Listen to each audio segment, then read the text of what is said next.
Okay, you've created your offer, and now it's time to build that landing page, build that web page that leads people to yes.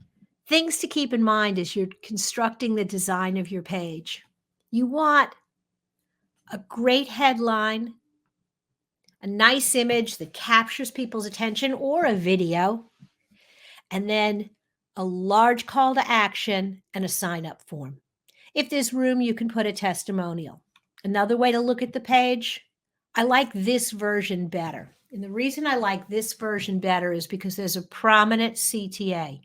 You've got a headline, you've got maybe your image or your video, a short explanation of why you need what you need, and a button.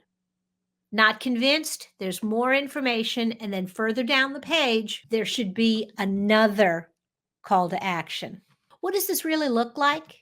Well, here's an example. Headline, nice picture, and then there's your form. You can see it pretty quickly on the screen. I actually even like putting one button right here that takes you down to the form. So if somebody wants to skip some of this other stuff, you can. Here's another example of a landing page. As you're looking at it, one thing to keep in mind is the navigation. And this is controversial. Some people, when they build a landing page, take off the entire menu bar. They're like, nope, this is what you came for. This is all that's on this page. I kind of still like to leave a way out. That's my preference. But a lot of landing pages, they say it's much more effective to just do the navigation, no way out. Video, call to action. You've got more information here in the middle that is designed to, you have the information in the middle of the page that's designed to support and reassure visitors that they've come to the right place and this is something they really want. Again, I would put another call to action in the middle of the page. This is an example of a page that really has no navigation at the top. There's no way out. Your video, and I love this, yes, save my free seat. It is nice use of the arrow. You get the benefits of what you've learned and this nice use of this arrow that directs you right to the button. And then here you've got the testimonials which support and give credence to why you want to take this course.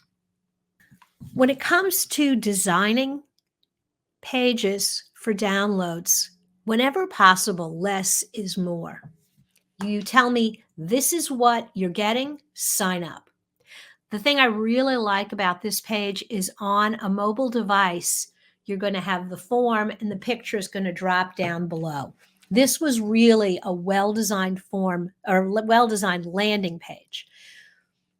This only works if your marketing is very detailed. If your marketing really explains that when they come, they need to fill out this form to get this report.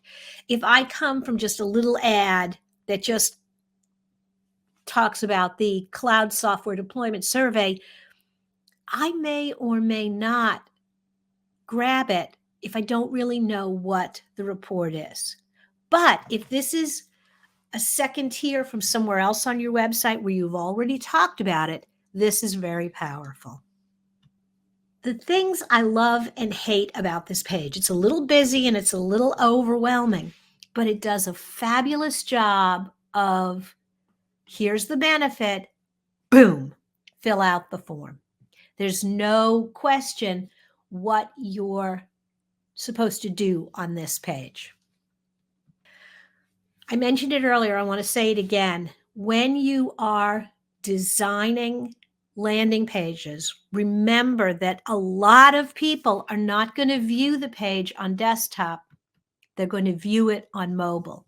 So make sure it looks good on both. Things to keep in mind when you're building your landing page. Number one, it should have a single focus. Don't get into this trap of, well, if you don't want our tuna fish sandwich, you can have our peanut butter. No. They came for the tuna, give them the tuna, or they leave. I like an uncluttered landing page. It's not busy, where I don't feel overwhelmed and bombarded. This is what I came for. Give me the information. Limit the navigation. If you don't take all the navigation away, maybe just the ability to get back to your home page. And consider a pop-up on exit. You know what I'm talking about. Just as you decide to leave a page, something pops up and it says, "Hey, are you sure you don't want this?" Giving people that second opportunity to fill out your form. The heart of your landing page is the submission form. This is where the rubber really meets the road, where people ultimately take action or they don't. It's your last opportunity to do it well or lose them.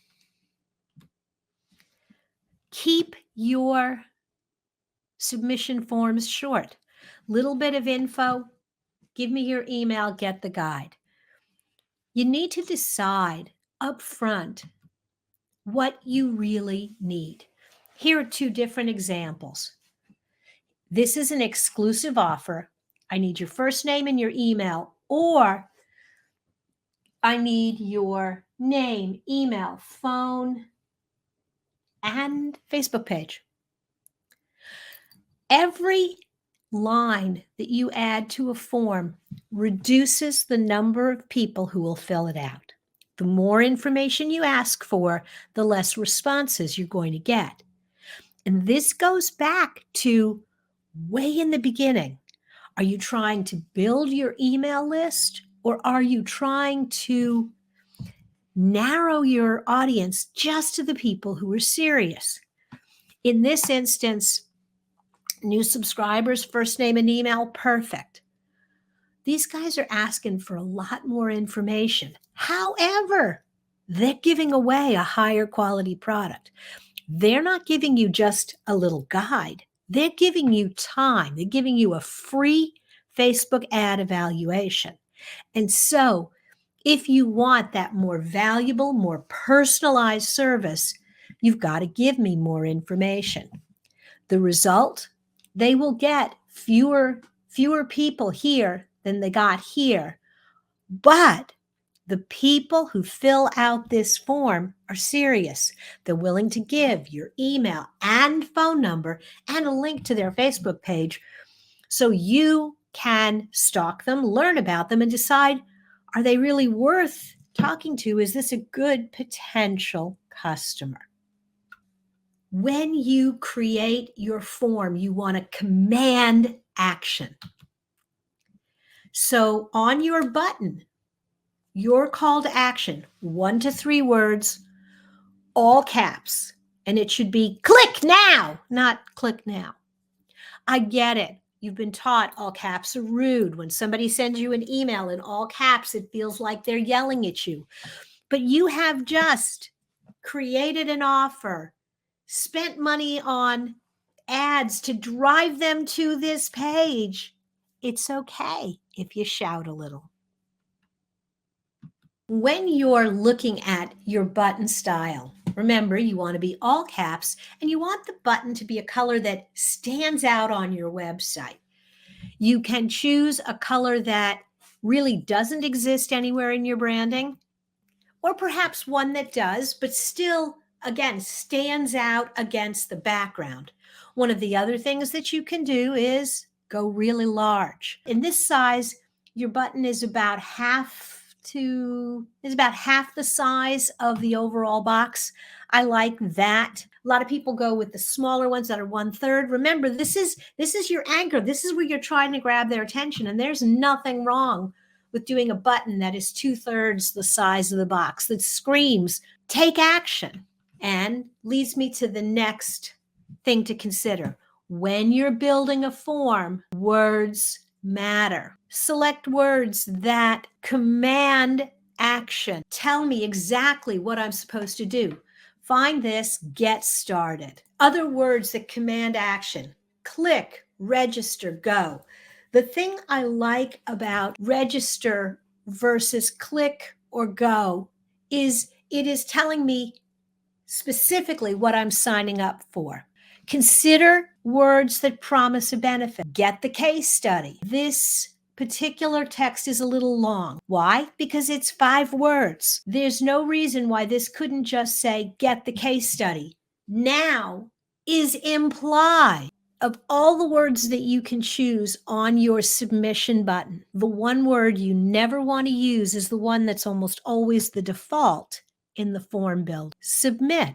Nobody wants to submit. In a study of consumer action on different forms, 30% more responses if you use the phrase click here, go, download, or register. Anything is better than submit. What's next? Once you get your prospects, you want to follow up with email campaigns and live interactions. And that's why we added the bonus section to this course that helps you build those email campaigns.